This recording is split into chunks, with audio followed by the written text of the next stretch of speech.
Ever wanted to play a game where you feel like you're actually in a Twilight Zone episode, complete with suspense, horror, and topics that pissed off tons of people on Capitol Hill? Well, you can, in Phantasmagoria, and I've beaten both of them. Are they worth it? Well, I'll tell you. My name is Fortifier, and welcome to Series Slayer. Sierra is a company that I love. I've played many of their titles, and inevitably, we will be covering many of their other franchises as I continue to explore the library. As I've mentioned before, Sierra was one of the forefathers of the point-and-click genre. They absolutely annihilated it with Police Quest, Leisure Suit Larry, Quest for Glory, Space Quest, King's Quest, you name it, they did it. They covered almost all of the graphical standards of the 80s and 90s and kicked ass doing it. Originally, it was just CGA, 4 gross whole colors which paved the way to EGA, which led to VGA, and as time went on, to the 3D era chock full of engines. But many companies in the 90s had a choice. Do we dip our toes into a new technology, or do we focus on making things as real as we can? Many companies tried, and many companies failed. Some had these blocky, horrific 3D polygons. We're looking at you, Bubsy 3D. While others decided to do something different. Full motion video. But not all FMV games are created the same way. FMV on the Sega CD meant that it would be grainy, low resolution, but still appeared to be a movie. But if you took the same capture methods of FMV and removed the background, you could have live people in a rendered background. Mortal Kombat, Harvester, Wing Commander 3, Gabriel Knight 2, another Sierra game all did this, and they did it well. But Sierra made a franchise of it, with Phantasmagoria. Now it goes without saying the 2 Phantasmagoria games are full of the worst things humanity can offer in a video game. Gore, rape, murder, topics that, in the 90s were pretty much untouchable. Nowadays, they could pass, but back then, not so much. But in between all of that, it's a game with a fairly decent plot, both of them, and I'd hate for you not to be able to enjoy these games on your own time. So, I advise you not to watch this video until you've taken the time to play one or the other. Neither one of the stories are related, so you'll get a unique experience each time. Ready? Alright, let's go. The first game was released in 1995 and was the brainchild of Roberta Williams. Right off the bat, I knew that I was already in for a treat because Ken and Roberta have very different creative directions on how their games are designed. Ken appeared to produce and direct novelty games with humor, while Roberta tended to direct titles that put the player directly in the action. A good example of this would be the Laura Bow series, The Colonel's Bequest, and The Dagger of Amon-Ra, which both play out more like an interactive play, more than a point-and-click. But with Phantasmagoria, Roberta wanted to create a horror experience akin to a Hollywood film. And according to Sierra, the game itself had a 550-page script, which was 4 times the length of an average Hollywood screenplay. With $4.5 million to work with, Roberta put everything on the line to make this game phenomenal. But that's enough out of my history books. Let's go ahead and talk about the game. In the game, you play as Adrienne Delaney, a writer who wants to disappear into the quiet pleasantry of some island off the coast of New England. She's married to a photographer, Don Gordon, and of course the family pet Spaz just has to be brought along for the ride. Apparently she's really good at her job because they can afford a mansion in New England, but apparently they didn't do their Zillow research because the mansion was previously owned by Zoltan Karnavash, a guy whose 5 wives all disappeared mysteriously. The game plays out over 5 days if I recall, and each day you have the choice to take the time to do chores or talk to locals in the city, or explore the mansion to your full ability.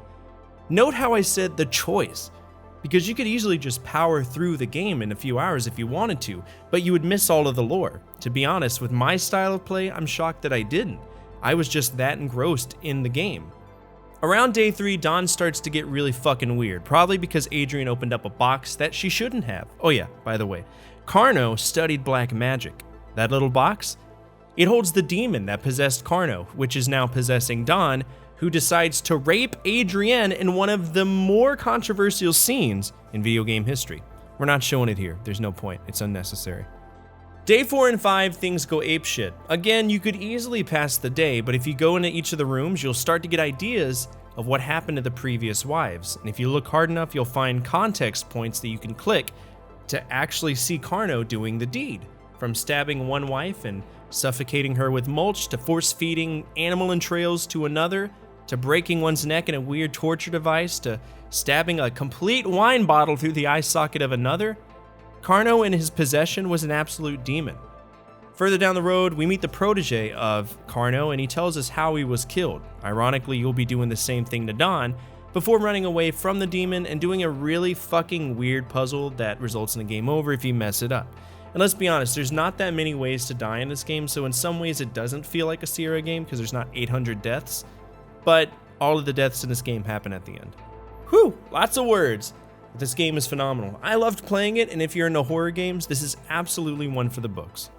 The sequel Phantasmagoria 2, more commonly known as Phantasmagoria: A Puzzle of Flesh, was released a year later. Technically a sequel, it had no connections at all with the previous game. This time we play as Curtis Craig, a quiet 26-year-old dude who works at a pharmaceutical company. But what they don't mention is that this pharmaceutical company makes a lot of sham science as a cover-up for secret government projects. Now Curtis should be a regular guy, right? Well, no, he's not. He was severely abused as a child. Curtis's mom wanted Curtis to be a little girl, so she dressed him up like one, took electric wires to his genitals to burn them off, beat him daily, and chased him around with garden shears. You can presume why. And as expected, with all this abuse, Curtis has non-stop hallucinations. These hallucinations come in the form of phone calls, and throughout the game you have to check your email, and if you look carefully, sometimes your email topics will change to subliminal messages. These are the visual hallucinations. Then there's tons of supporting cast. One by one, each of them are murdered by a strange being, which you end up finding out is an alternative version of yourself that was manifested when your father let you run around the halls of a science lab! See, Curtis's dad died because he knew too much. He got too close to the action and he threatened to expose everybody. And his mom inevitably killed herself because she was a fucking lunatic.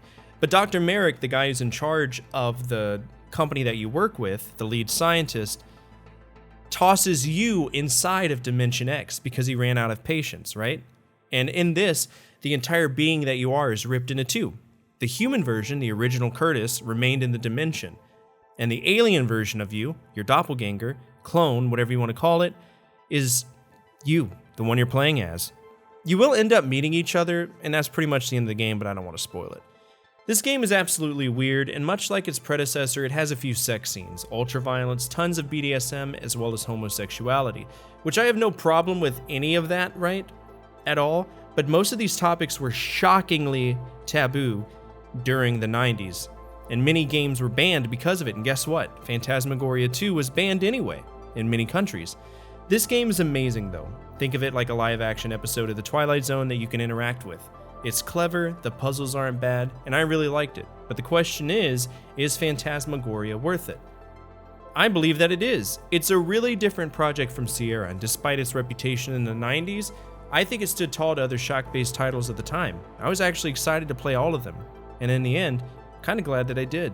As always, thank you so much for taking the time to watch this, and if you don't mind, hit that thumbs up and click that little red button. And feel free to check out any of the other projects that we've worked on, such as the other series Slayers, Ready Go Gaming Show, Ready Go Gaming Show Special, Generations, you name it, we've probably done it. As always, from my family to your family, good energy, good vibes, Fortifier out.